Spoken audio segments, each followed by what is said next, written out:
Hello everybody, this is pillartrading.com, and in today's chart of the day we're going to be going over the British pound versus the US dollar. And right now we are looking at a 15-minute chart for our intraday plays.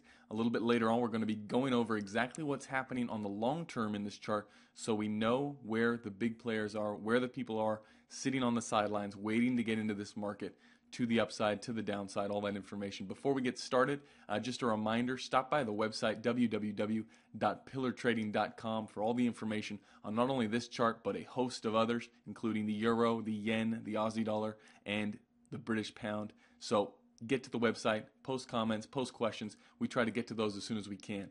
Okay, let's get started here. We are looking at the 15-minute chart. You can see we've got a intraday trend here over the past few days to the upside. The next support area we are looking at is at 154.58. That area has a bounce point and then a target up at 155.04. That is the areas that we are marking out to ensure that this intraday trend continues. Now, what does that mean for the long-term plays? What does that mean for the market? Well, we start by looking at a monthly chart. What's happening on the bigger picture? We can see back in last year of August, we had a huge trade off of 170.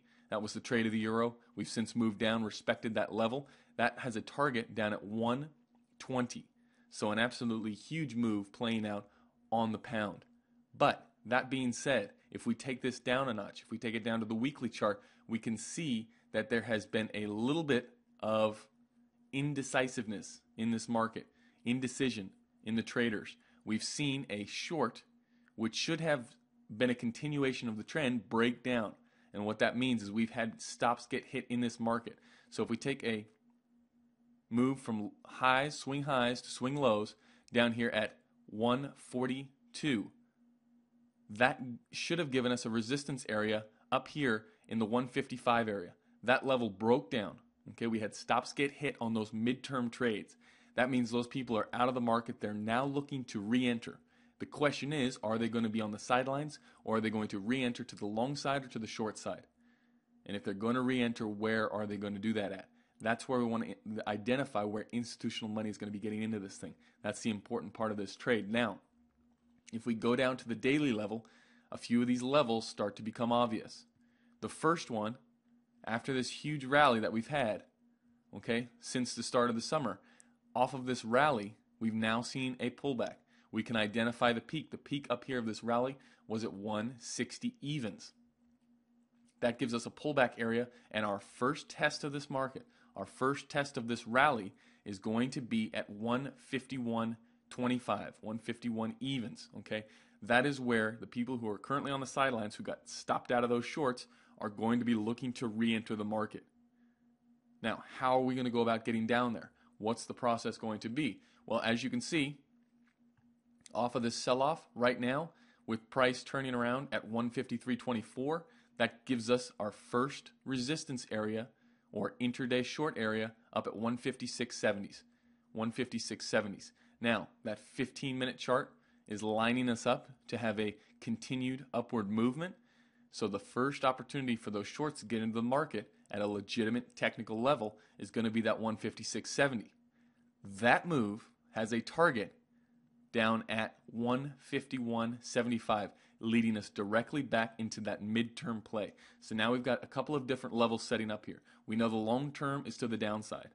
The midterm right now is undecided, but the first major area to play out is going to be this daily trade.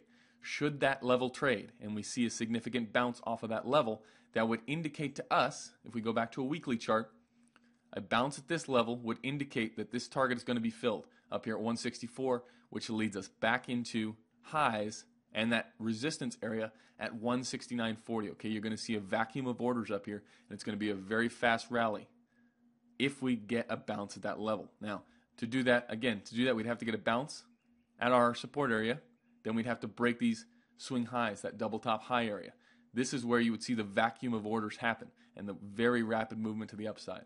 But we're a long way off from that. Right now, going back to the intraday trade, going back to the 15-minute trade, the only thing that we have, and you can see we got price, just almost got down to that level, didn't quite, and we saw a huge reaction. So now we're going to see a test. If we see another test of that, anticipate this target filling up here at 155.04. That is the target for the day. That's what we're anticipating filling on the day. So guys, if you've got any questions or comments on this chart, again, be sure to stop by the website, ask them. We try to get to those as soon as possible. If not, hopefully everyone has a good trading day, and I will see you all in the next video.